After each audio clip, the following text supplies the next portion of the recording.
ከዛ ጋር ተይዞ እናነሳለን ማርኬቱ ላይ ያለውን ጉዳይ። አንዳንዴ ግዢ ላይም ጥንቃቄ ይፈልጋል፣ እሱንም እናነሳለን። ከዚህ ሎው ስፒድ ኤሌክትሪክ ቬሂክል ከሚባሉት ጋር ስኩተር ካሮች ጋር ተይዞ ይሄ ነገር እውነት ነው። እሱን ያው ቪዲዮውን አይታችሁታል ብዬ አስባለሁ። ግድ ነው ለወገን ደራሽ ወገን አይደል? እኛም ወገናችን እንግዲህ ካላግባብ ነገር መታደግ አለብን። እሱ ቪዲዮ በጣም ቫይራል ሆኗል። አዎ ትክክል። ብዙ ሰዎች ሲቀባበሉትም አይቻለው ማህበራዊ ሚዲያ ላይ ማለት ነው። ትክክል ነው። አዎ እስኪ ስለሱም ደግሞ እሱንም እንሰጣለን፣ እሱንም እናነሳለን። ዞሮ ዞሮ ምንድነው ሰዎች ፉል ኤሌክትሪክ መኪና እየመሰላቸው እየተሸወዱ ነው የሚገኙትና ደግሞ አንድ ተቋም ብቻ አይደለም፣ በጣም ብዙ ተቋማት እየገቡ ነው አሁን ላይ የሚገኙት። ቻይና ውስጥ ምንድነው እየተፈጠረ ያለው? እነዚህ መኪኖች ምን አይነት መኪኖች ናቸው? ከሌሎች ውስጥ በምን ይለያሉ የሚለውን ነገር ዛሬ በደንብ ግልጽ አድርገን እናያለን። እንግዲህ ቦዲው ስላማረ ብቻ ሁሉም የኤሌክትሪክ መኪና አይደለም። የዚህ ፕሮግራም ተቀዳሚ ስፖንሰራችን ነው አብርሃም ስዩምን እጅግ አድርገን እናመሰግናለን። የክሪቴክ ኦሪጂናል የሆኑ መለወጫዎችን አብርሃም ስዩም ለተጠቃሚዎች ያቀርባል። እነዚህ ኦሪጂናል የሆኑትን መለወጫዎች አብርሃም ስዩም ጋራንቲ ይሰጣቸዋል። ከጄኤፍኤም ነው የመጣ ነው ካላችሁት ደግሞ አብርሃም ስዩም 2% ቅናሽ ያደርግላቸዋል። ቅናሹን ተጠቀሙ። እንደዛውም ደግሞ አብርሃም ስዩም ስልኩን ራሱ ነው የሚያነሳላችሁ። ከብዙ ነገር አንጻር አብርሃምን ብታማክሩ ትጠቀማላችሁ። እነዚህን የክሪቴክ እና የሲኖትራክ ጄኑን የሆኑትን ስፔር ፓርቶች በተለያዩ ቦታዎች አስመጥታችሁ ወይም ከአብርሃም ተረክባችሁ ማከፋፈል የምትፈልጉ ሰዎች ካላችሁ ልታናገሩ ትችላላችሁ። ሎው ስፒድ ኤሌክትሪክ ቬሂክል ስለሚባሉትና ስለ ስኩተር ካሮች የተወሰነ ነገር እናንሳላችሁ። ምክንያቱም አሁን እጅግ በጣም አንገብጋቢ ጉዳይ ሆኗል። እኔ ያነሳሁት አሁን ከትናንት ወዲያ ያሰራው ቪዲዮ ላይ ያነሳሁት ምናልባት አንድ መኪና ሊሆን ይችላል፣ ግን ከዛ በላይ በጣም ብዙ ተሽከርካሪዎች እየገቡ ነው የሚገኙት። እስቲ ኢንትሮ ልግባላችሁ። ቲክቶክ ላይ የገባሁትን ኢንትሮ ይመቸናል። እሺ፣ ይሄንን መኪና የምትገዙ ሰዎች 100% ገንዘባችሁን ከስራችኋል። የኤሌክትሪክ መኪና ሳይሆን ባለ 4 እግር የኤሌክትሪክ ባጃጅን የገዛችሁት ከባድ መግቢያ ነው አይደል? እውነት ነው። 75 ኪሎ ሜትር ፐር ሃወር ባጃጅ ራሷ 80 ናት። ኤግዛክትሊ ተመልከት። ስለዚህ የኤሌክትሪክ መኪና ገዛሉ ብሎ አንዳንድ ሰው ምን እየገዛ ነው? የኤሌክትሪክ ባጃጅ እየገዙ ነው። አሁን እዚህ ላይ የሚነሱት ነገሮች በጣም ሰፊ ነገሮች አሉ። ማርኬቱ ሰፊ ነው።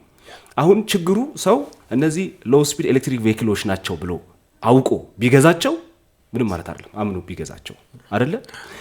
ግን ሰው አምኖ እየገዛ ሳይሆን እነዚህ ተሽከርካሪዎች ፉል የኤሌክትሪክ መኪና ናቸው ብለው ነው እየገዙ የሚገኙት። ትክክል። በሚሰራው ማስታወቂያ መሰረት በማድረግ ትክክል። በሚሰራው ማስታወቂያው በዛ ላይ ደግሞ ካምፓኒዎቹ ራሳቸው አንድ ካምፓኒ ብቻ አይደለም በነገራችን ላይ ካምፓኒዎቹ ራሳቸውን የሚጠሩት ሞተርስ ምናምን እያሉ ነው ራሳቸው የሚጠሩት።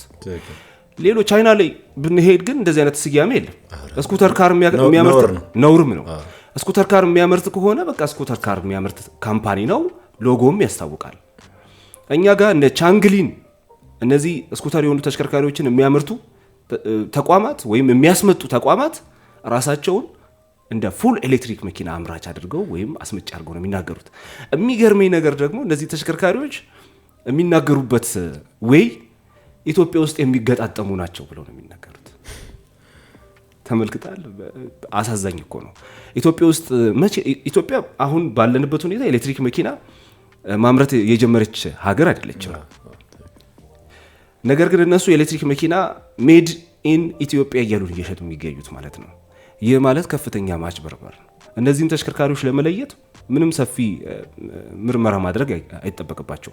ውስጥ ገብተው ቢያዩዋቸው ተሽከርካሪዎቹ ምናልባት ከውጭ አማሩ ሊሆኑ ይችላሉ። ውስጥ ገብተው ቢመለከቷቸው ተሽከርካሪዎቹ ኦሬዲ አብዛኛው ነገር ነው ያዩ አይደል? ከታች ደግሞ ዝቅ ብትል ደግሞ ኤልቲዚ ድብረት ልታገኝ ይችላል። መስኮት ነገር የሚሰራበት ልክ ነው። በጣም ሲሪየስሊ ነው ያየነው ነው የምንነግረኝ። ትክክል ነው። እና እነዚህ ሎው ስፒድ ኤሌክትሪክ ቬሂክሎች ያላቸው ስፒዳቸው በዋናነት ይወስናል ማለት ነው። አንዳንዶቹ ከ70 በታች፣ አንዳንዶቹ 70 እና 80። ይህም የባጃጅ ስፒድ ያላቸው ማለት ነው። ይህ ማለት ተሽከርካሪዎቹ ፉል ኤሌክትሪክ መኪኖች አይደሉም ማለት ነው። ቻይኖች በጣም እንደሚታወቀው እንግዲህ ማርኬት ተኮር ነው የሚሰሩት ስራ እንዳለ። ምን ይፈልጋል ነው ሰውየው፣ በቃ ሰውየው ምን ይፈልጋል ነው። እኛ ጋር አይደለም በነገራችን ላይ የተለያዩ አፍሪካ ሀገራት እየገቡ ነው የሚገኙት እነዚህ ተሽከርካሪዎች። በሚገርም ሁኔታ ሰርች አርገ ማለት አድማጮቻችንም ሰርች ማድረግ ይችላሉ። ሰርች አድርገው ቢያዩ ፒክአፖች አሉ በዚህ ሙድ፣ ኤስዩቪ መኪኖች አሉ በዚህ ሙድ። በጣም የሚገርማችሁ ሎው ስፒድ ኤሌክትሪክ ቬሂክሎች ነው። እነዚህ ተሽከርካሪዎች ቦዲያቸው ቢያምርም ውስጥ ቢገባ ያላቸው ባትሪ፣ ሞተርና ኮንትሮለር እና ትንሽ ጸዳ ያለች ከፊት ለፊት ስክሪን ብቻ ትሆናለች። ይሄ ማለት ከፍተኛ ኪሳራ ነው የሚያመጣው። በነገራችን ላይ ብዙ ሪሰርቾች አሉ ይሰራሉ። በ2025 በ2034 የት ይደርሳል ይሄ ሎው ስፒድ ኤሌክትሪክ ቬሂክል የሚል አንድ ጥናት አንብቤ ነበር። በዚህ በ2025 የወጣ ጥናት ነው እና በ2025 ባለው ሁኔታ $7 ቢሊዮን ይንቀሳቀስበታል ይሄ ሎው ስፒድ ኤሌክትሪክ ቬሂክል በቻይና ውስጥ በጣም በሚገርም ሁኔታ። በ2034 ደግሞ እስከ 10% እድገት ሊያሳይ ይችላል የሚል ጥናቶች እየወጡ ነው የሚገኙት። በስፋት ቻይና ውስጥ እነዚህ ተሽከርካሪዎች በተለይም አፍሪካ ውስጥ እየገቡ ነው የሚገኙት ማለት ነው። ግን እነዚህ ተሽከርካሪዎች ምን ላይ ነው ትክክለኛ ጥቅማቸው? ማለት ጥቅም የላቸውም ማለትም እኮ አይደለም፣ ወስዳችሁ ጣሏቸውም ማለት እኮ አይደለም። ጥቅም አላቸው። ጥቅሙ ምንድነው? እነዚህ ተሽከርካሪዎች 100 ኪሎ ሜትር ለመጓዝ በትንሹ ከ4 እስከ 6 ኪሎዋት አወር ባትሪ ብቻ ነው የሚፈጁት። ኖርማሎቹ የኤሌክትሪክ ተሽከርካሪዎች ደግሞ የሚፈጁት ከ15 እስከ 25 ኪሎዋት አወር ባትሪ ነው የሚፈጁት። ስለዚህ ልዩነቱ ምንድነው? በጣም ሰፊ ነው። ግን የሚሰሩት ለጥ ባለ ቦታ ላይ ነው። ብዙም ዳገት ጉልበት በማይፈልግበት ቦታ ላይ ለምሳሌ ይሄ የጎልፍ ጨዋታ ባለበት ሁኔታ የሚጠቀሟቸው ተሽከርካሪዎች አሉ አይደል? ያ ሜዳ ውስጥ የታሰው ጎዳ ለማንሳት ምናምን። አዎ ለምሳሌ ሰፊ ዩኒቨርሲቲዎች ይኖራሉ እዛ ውስጥ ፓርክ ውስጥ አይሲቲ ፓርክ ምናምን የሚባሉ ቦታዎች ላይ እነዚህ ተሽከርካሪዎች ጥቅም ላይ ቢውሉ ጥቅማቸው እንጂ ጉዳታቸው ብዙም አይደለም። ጥቅማቸው ጥሩ ነው። ግን እነዚህን ተሽከርካሪዎች ከተማ ውስጥ አስገብተ ከተማ ውስጥ እየተነዱ ሃይዌይ ላይ እየገቡ ኤክስፕረስ ዌይ ላይ እየገቡ ያለምንም ክልከላ ይስሩ ግን ማለት አንደኛ በህዝቡ ነፍስ መጫወት ነው። ምንም አይነት ሴፍቲ ፊቸር የላቸውም። አይተህ ከሆነ እንኳን ሴፍቲ ፊቸር እዚህ ግባ የምትለውም ነገር ውስጥ ላታገኝ ትችላለህ ማለት ነው። ማቴሪያሉ ራሱ የተሰሩበት ማቴሪያል ራሱ ስፔር የላቸውም። ስፔር ራሱ ላይኖራቸው ይችላል ማለት ነው። አሁን ጎሳ ያልከው እንዳለ ትክክል ነው። ከዚህ ባሻገር ነው እስኪ እኛ ሀገር ውስጥ የገቡ መኪኖች አሁን እኛ ጋር ለኛ ሀብል የሚመጡ አሉ ለሜንቴናንስ። ያው ብራንድ ሳንጠቅስ አብዛኞቹን እየረበሻቸው ያለው የባትሪ ሁኔታ ነው። ስለዚህ አንድ ሰው መኪና ሲገዛ ምን አይነት ባትሪ ታይፕ ነው የሚጠቀመው? ባትሪ ታይፑ ብቻ አይደለም፣ ምን አይነት የኩሊንግ ሲስተም ኦፍ ባትሪው አለው? ሀዲት ቢኒትስ ፓሲቭ ነው አክቲቭ ነው? ምክንያቱም ባትሪ ትልቁን የኢቪ ፓርት የሚይዘው ባትሪ ነው። ቴክኖሎጂውም ያለው እሱ ላይ ስለሆነ ማለት እኮ ነው። ኢቨን አክቲቭ ታይፕ የሚባለው ባትሪ ኩሊንግ ሲስተም እንኳን ሆኖ ኤር ኩልድ ነው፣ ግላይኮል ቤዝድ ኩልድ ናቸው፣ ሪፍሪጀራንት ቤዝድ ኩልድ ናቸው፣ ምን አይነት ናቸው የሚለውን ነገር ላይ አንድ ሰው ሲገዛ ፊገር አውት ወይም ደግሞ መለየት መቻል አለበት። አሁን ያልካቸው ያነሳቸው መኪኖች ኩሊንግ ሲስተማቸው እራሱ ፓሲቭ ነው ማለት በተፈጥሮ ኩል የሚያደርጉበት ነው እንጂ ኦንፎርስ አድርገን ምክንያቱም ባትሪ ኦፕቲማል ሴፍቲንግ ወርኪንግ ኤሪያ አለው። ያንን ኤሪያ ካላስጠበቅንለት ሎንጂቪቲ እድሜውን ይቀንሳል፣ ፐርፎርማንሱን ይቀንሳል፣ ጉልበቱን ያጣል። ስለዚህ ባትሪን ሁልጊዜ መስራት ባለበት ሬት ላይ ነው መስራት ያለበት። ቴምፕሬቸር አለው፣ ቮልት አለው፣ እነሱን ነው ዲተርሚን የሚያደርግልን። ስለዚህ እንደዚህ አይነት ሰው ሲገዛ አትሊስት ምን አይነት ኩሊንግ ሲስተም አለው ብለው ቢጠይቁ፣ ባትሪ ታይፑ ምን አይነት ነው፣ ሞተሩ ምን ያክል ጉልበት ይሰጣል። አሁን ቀደም የጠየካቸው አለ ስፒድ ከመት ጋር ነው የሚመጣው? ከሞተር ካፓሲቲው ጋር ነው የሚሄድ። ትክክል። ስለዚህ እንደነዚህ አይነት ቴክኒካል ፊቸሮችም ሬንጅ ምን ያክል ሬንጅ ይሄዳል፣ ካምፓኒ ፕሮፋይሉ ራሱ ቢፎር ዳት ምን አይነቶችን ሰርቷል። ምክንያቱም አንድ ነገር ላይ ስንገዛ አፍተር ሴልስ የሚባል ሰርቪስ ደግሞ ማግኘት አለብን። ስፔር በአግባቡ አለ ወይ? እንደገና ደግሞ ቴስት ድራይቭ በደንብ ተሰርቶለታል ወይ? እንደ ሀገር ደግሞ ስታንዳርድ ቢኖር እኛ ሀገር ላይ የሚገቡ መኪኖች ማለት ነው ስታንዳርዳይዝድ ሆኖ ቢገቡ ኤክስም ዋይም ዜድም መኪና ሲገባ ሚኒመም ሪኳየርመንት ውስጥ ተደርጎ እሱን ሚት ካላደረገ እንደው የመከልከል አይነት ነገር ላይ ይመጣል። በዛ ላይም ደግሞ መመሪያም ያስፈልጋል። አሁን እነዚህ ተሽከርካሪዎች አይግቡ አይደለም አይደል? ግን በክልከላ የባጃጅን ያክል ስራ መስራት ከቻሉ እኮ ገጽታ ያበላሹ። መልካቸው ጥሩ ሊሆን ይችላል፣ ገጽታ ሳያበላሹ የባጃጅን ያክል ከተማ ውስጥ መስራት ሊችሉ ይችላሉ። ግን ያለ ክልከላ ከተማ ውስጥ እየተነዱ ነው ያሉት። ሴፍቲ ፊቸር የለም። ግጭት ቢፈጠር ምን ሊሆን ነው? የሚተርፍ ሰው እኮ ላይኖር ይችላል እዛ ውስጥ ማለት ነው። እነዚህን እኮ ስታንዳርድ ላይ ነው መሆን ያለበት የሀገሪቷ ፖሊሲ ላይ። ምክንያቱም ኢቪ ብለን አሁን ሚኒ ስኩተር ኢቪዎች ናቸው እነዚህ። ሃይ ሬንጅ ኢቪ አለ፣ ሎንግ ሬንጅ የሚሄዱ ኢቪዎች አሉ። ስለዚህ ከዚህ አንግል አንጻር ላይ ይሄ ነው ያስ ፕራይሱ ተገቢ ነው ወይ ለዚህ? ምክንያቱም ሰው የሚያወጣው ካፒታል ኢንቨስትመንት ነው። በጣም ትላልቅ ብሮችን ነው ኢቪ መኪና ላይ ማህበረሰባችን ኢንቨስት የሚያደርገው። ያ ኢንቨስት የሚያደርገው ብር ተመጣጣኝ ነው ወይ? ማርኬት ቫሊዩስ በአግባቡ በትክክል ይሄ ነገር ላይ የሚገባው ነው ወይ?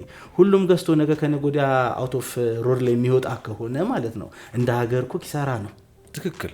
ስለዚህ ይሄ ነገር ላይም ደግሞ በባለድርሻ አካላት ላይ ትንሽ እሳቤዎች ቢወሰድበት ትክክል። በጣም ወሳኝ ነገር ነው። እንትን ነው በነገራችን ላይ እዚህ ጋር ጎትሽ አሁን ደካማ ጎኑን የማህበረሰቡን በመንካት ነው። ገብቷል። እዚህ ጋር ሰው የኤሌክትሪክ መኪና ጥሩ ነው እየተጠቀማለ፣ ግን እንዴት ነው ያ መኪና ምንድነው የሚለውን ነገር አያቆም ከበስተጀርባው።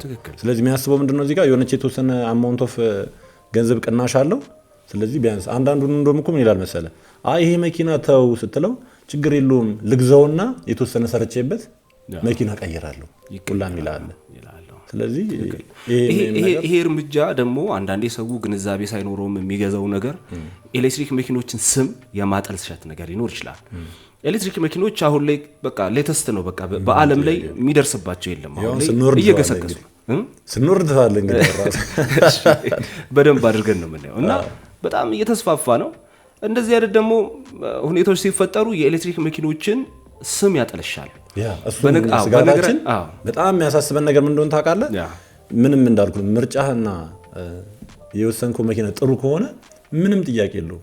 ገብቷል። አሁን ለምሳሌ አሁን ሶንግ ፕላስን ብናየው 600 ኪሎ ሜትር ከቨር ማድረግ ይችላል። ትላንትናውን አንድ ከስተመራችን ሻሸመኔ ደርሶ መልስ አድርጎበታል። ያለ ምንም ከዚህ ከኤክስፕረስ ዌይ ላይ ስወጣ 97 ነበር አለ። ሻሸመኔ ስገባ 60% ቀርቶ ነው የገባሁት አለ። ምን ትፈልጋለህ ታዲያ? ሻሸመኔ ደርሶ መልስ ማድረግ ይቻላል። ትክክል ነው። ደግሞ ኢንፍራስትራክቸሮችም እየተሟሉ ይመጣሉ። ወደፊት ደግሞ የተሻለ ጊዜ ይመጣል። እንደዚህም ሆኖ ደግሞ ይሄን ያህል ርቀት ከተኬደ እንደ ሀገር ደግሞ ነገሮች ሲስተካከሉ ደግሞ ሞር አሪፍ ነው። በነገራችን ላይ እነዚህ ፈገግ የሚያስብል ነገር ልንገር፣ እነዚህ ስኩተር ካሮች ቻይና ውስጥ ታርጋ ያስፈልጋቸዋል ለመነዳት። የምሬ ነው። መንጃ ፈቃድ ያስፈልጋቸው ዋላ ናቸው። እና ሌላ ደግሞ የሚገርም የሚነዱት አረጋውያን ናቸው። ተሽከርካሪ ለአረጋውያን ነው። ምክንያቱም ኮንትሮል ማድረግ ትችላለህ። አረጋውያን ያው ሲያሽከረክሩ ኮንትሮል ለማድረግ እንዲመቸን ማለት ነው። እና መንጃ ፈቃድ አያስፈልግም። ደግሞ አመታዊ ምርመራ የሚባል ነገር የለም። ዝም ብለህ እንደሆነ ነገር ገዝተህ ነው የምትገባው ወደ ቤት። ልክ እዚህ አሁን ራሱ እኮ እንትኖቹ ታርጋ የላችሁ ማለት በሞተር ሳይክሎቹ ትንሽ አንዳንዶቹ ባለ ፔዳል ትናንሾቹ ቢባል ነገር አለ። ግን እኔ ማነሳው አሁንም ጥያቄ መንግስት የሚያዳምጡን ባለድርሻ አካላት ካሉ አባካችሁ ይሄን ነገር መላበሉት፣ ተመልከቱት።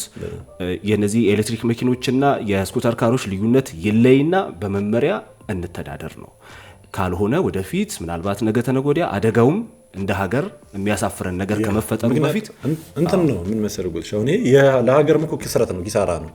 ቤት ይቁጠረው የመር ምን ነው ተጣላ ወጥቶ እንደም የሆነ ሳለ እኮ አንዱም ስትናገር ነበር አይታት ኮን ሚዲያ ላይ አልቀሳ እንደዚህ ኪሎ ሜትር ይዳል ተብዬ እንደዚህ ሆነብኝ ምናምን። አንደኛ የኤሌክትሪክ መኪና በጎገጽታውን ያጠፋዋል። ሁለተኛም ደግሞ ወገንም ደግሞ ላልተገባ ወጪና እንግዲህ ኪሳራ ይዳርጋል። እና ቻይና ላይ እንዳልኩ ታርጋው ምን እንደሚያርጉት ታጋለ ታርጋው ላይ ስኩተር ካር ተብሎ ተጽፎበት የሰውየው ስልክ ቁጥር ነው የሚጻፈው ታርጋው ላይ እና በጣም የሚገርም ነው። ዞሮ ይጠንቀቁ ነው። በደንብ አስመርምረው ባለሙያ አማክረው ይግዙ ነው። ኤሌክትሪክ መኪና መልካም ነገር ነው፣ እየተስፋፋ ነው፣ ራይድ ላይ እየተሰራበት ነው። በጣም ብዙ ሰዎች በቃ እየቀየሩ ነው፣ ከነዳጅ ተሽከርካሪ ወደ ኤሌክትሪክ እየሄዱ ነው። አሁን ጥሩ ሁኔታ ላይ ናሉት። ስለዚህ ጥንቃቄ ይደረግ ነው። ከዚህ ጋር ተያይዞ ጥያቄ ካላቸው ግን እዚህ ጋር እንመልስላቸዋለን። ከጥያቄው ጎን ለጎን ደግሞ ያይዘምናል ለመሰለጎት። እሺ አሁን እንግዲህ ይሄ ሁሉ ነገር እየተፈጠረ ያለው በአዌርነስ ምክንያት ነው። ስለዚህ እኛ ደግሞ ይሄንን ነገር እንደ ነገር ነው ቴሌግራም ግሩፕ የሚያቋቋመው ነው ለማህበረሰቡ አዌርነስ ለመስጠት ነው። ባለሙያም ለማፍራት ደግሞ እየተንቀሳቀሰን ነው። እስኪ በእሱም ጉዳይ ያው አንደኛ ነገር ላይ ኢቪ ኢንዱስትሪው ብዙ ባለሙያዎችን የሚፈልግበት ወቅት ላይ ነው። ስለዚህ 12ኛ ክፍል የጨረሱ ዩኒቨርሲቲ ተምረው የወጡም ቢሆንም በጣም የሆነ ዲማንዱን በጣም የሚፈልግበት ሰዓት ላይ ስለሆነ ትንሽዬ ስልጠናዎችን ወስደው ወደ ኢቪ ቢገቡ የተሻለ ነው ብዬ አስባለሁ። ስለዚህ ሁሉም ሰው አንደኛ ኢቪ ላይ ሲመርጥ ስታንዳርዱን የጠበቀ ቢሆን፣ ባለሙያ አማክሮ ቢሆን። ሁሉም የኤሌክትሪክ መኪናዎች ኤሌክትሪክ መኪና አይደሉም ማለት በኤሌክትሪክ ቢሄዱም ኳሊቲያቸው ይለያያል። አንዳንዱ በትንሽዬ ጊዜ ፌል አድርጎበት የመጸጸት ጉዳይ አለ። ይሄ ሲጸጸት ደግሞ አራውንድ ሂም እነሱ አካባቢ ያለው ሰው ራሱ ኢቪን የመፍራት ነገር ላይ ይመጣል። ምክንያቱም ኢቪ በመጠቀማችን እኮ እንደ ሀገር የውጭ ፎሬን ከረንሲያችንን እንቀንሳለን፣ ኢንቫይሮንሜንታል ላይ የሚኖር የጋዝ ኢሚሽንን እንቀንሳለን። ስለዚህ እችን የምንኖርባትን ዓለምም ለሚመጣው ትውልድ ንጹህ አድርገን እናስተላልፋለን ማለት ነው። ስለዚህ ፖኬታችንንም ኢንቫይሮንሜንቱንም ሁሉንም ነገር ነው ሴፍ የምናደርገው። ፕሮግራማችን እንደቀጠለ ነው። አስተያየት ሀሳብ ካላችሁ ኮሜንት ማድረግ ትችላላችሁ። ጥያቄ እንጠይቃቸው እስቲ አድማጮቻችንን። በምትመልሱበት ስልክ 0977111213 ነው። እጅግ በጣም ቀላል ነው። በዚህ ስልክ የኤሌክትሪክ መኪኖች የባትሪ አይነት ምንድን ናቸው የሚል ጥያቄ ነው።